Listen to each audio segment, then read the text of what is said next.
দেশৰ এগৰাকী বিলিয়নাৰ দুখীয়া পত্নীৰ অলংকাৰ বিক্ৰী কৰি দিছে উকিলৰ ফিজ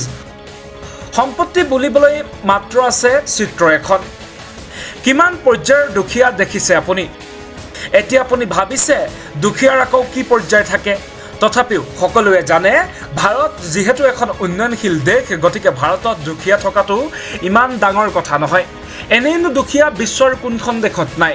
আমেৰিকা ইংলেণ্ড জাপান সকলোতে দুখীয়া আছে তেনেহলে ভাৰততটো থাকিবই লাগিব নহয় জানো আৰু ভাৰতত দুখীয়া থকাটো কাৰোৰে বাবে ইমান ডাঙৰ কথা নহয় কিন্তু আজি আমি ভাৰতৰ এনেকুৱা এগৰাকী দুখীয়াৰ কথা কম যে দুখীয়াৰ আছে সুকীয়া পৰিচয় যে দুখীয়াই এটা সময় স্থান পাইছিল বিশ্বৰ ধনী ব্যক্তিৰ তালিকাত যে দুখীয়াৰ আছে হাজাৰ কোটি টকীয়া ঘৰ হেলিকপ্টাৰ বিলাসী গাড়ী আৰু $1,10,000 মূল্যৰ এখন চিত্ৰ আমি ক'ব বিচাৰিছো অনিল আম্বানীৰ কথা যিয়ে নেকি দুখীয়া হৈ বজাই ৰাখিছে সুকীয়া পৰিচয় এগৰাকী আম্বানীৰ পূৰ্বৰ কাহিনী আপোনালোক হয়তো সকলোৱে জ্ঞাত এটা সময়ত বিশ্বৰ ষষ্ঠ ধনী ব্যক্তি এগৰাকী অনিল আম্বানী এতিয়া কাংগাল এতিয়া সাধাৰণভাৱে জীৱন যাপন কৰে তেওঁ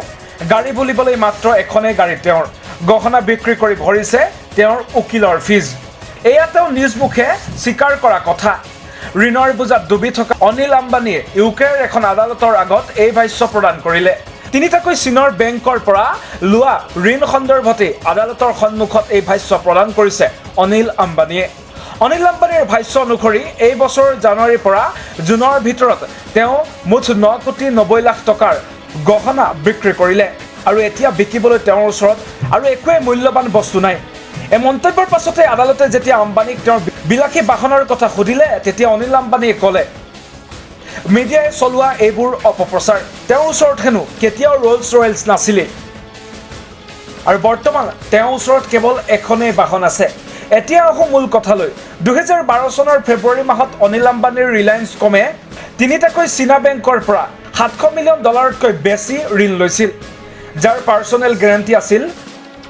অনিল আম্বানী লোন দিছিল industrial and commercial bank China development bank আৰু এক্সিম বেংক অফ চাইনাই অনিল আম্বানীৰ কোম্পানী দেউলীয়া হোৱাৰ পাছত বেংককেইটাই সুদসহ ধন বিচাৰি সহায় বিচাৰিলে আইনৰ এই বছৰৰ 22 মেত লণ্ডনৰ হাইকোৰ্টে অনিল আম্বানীক নিৰ্দেশ দিলে যে 12 জনৰ ভিতৰত তিনিটাকৈ চীনা বেংকক $717 মিলিয়ন লোনৰ ধন আৰু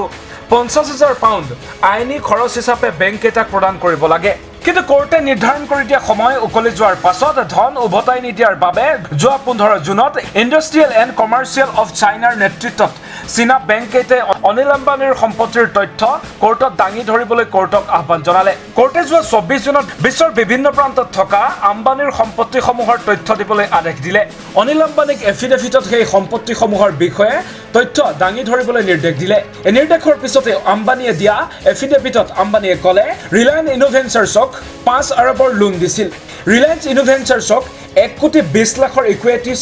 ইকুইটি শ্বেয়াৰ কৰিছিল যাৰ এতিয়া কোনো মূল্যই নাই লগতে আম্বানীয়ে কোৰ্টক ক'লে পৰিয়ালৰ ট্ৰাষ্টসহ বিশ্বৰ কোনো ট্ৰাষ্টতে তেওঁ অংশীদাৰ নহয় কোৰ্টৰ শুনানিৰ পিছতে অনিল আম্বানীৰ প্ৰবক্তাই ক'লে অনিল আম্বানীয়ে সাধাৰণ জীৱন যাপন কৰিহে ভাল পায় বিভিন্ন সময়ত বিভিন্ন ভুল বাতৰি তেওঁ সম্পৰ্কে প্ৰচাৰ হয় কেৱল ইমানেই নহয় অনিল আম্বানীৰ মতে হেনো তেওঁ এক স্বাভাৱিক জীৱন যাপন কৰে আৰু সেইবাবে তেওঁ খৰচো কম আৰু যিকণ খৰচ হয় সেই খৰচখিনি তেওঁৰ পৰিয়াল আৰু তেওঁৰ পত্নীয়ে বহন কৰে এতিয়া প্ৰশ্ন হৈছে সঁচাকৈ ইমান দাল দৰিদ্ৰ হ'লনে অনিল আম্বানী সঁচাকৈ গহনা বিক্ৰী কৰি আইনী খৰচ বহন কৰিবলগীয়া হৈছেনে অনিল আম্বানীয়ে আম্বানীৰ নামত থকা ক্ৰেডিট কাৰ্ডৰ দ্বাৰা বিশ্বৰ বহু চহৰত বিশাল অংকৰ টকাৰ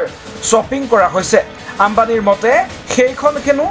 মাকেহে ব্যৱহাৰ কৰিছে অনিল আম্বানীয়ে কৈছে কিন্তু বিশ্বাস কৰা নাই তিনি চীনা বেংকে bureau report my news any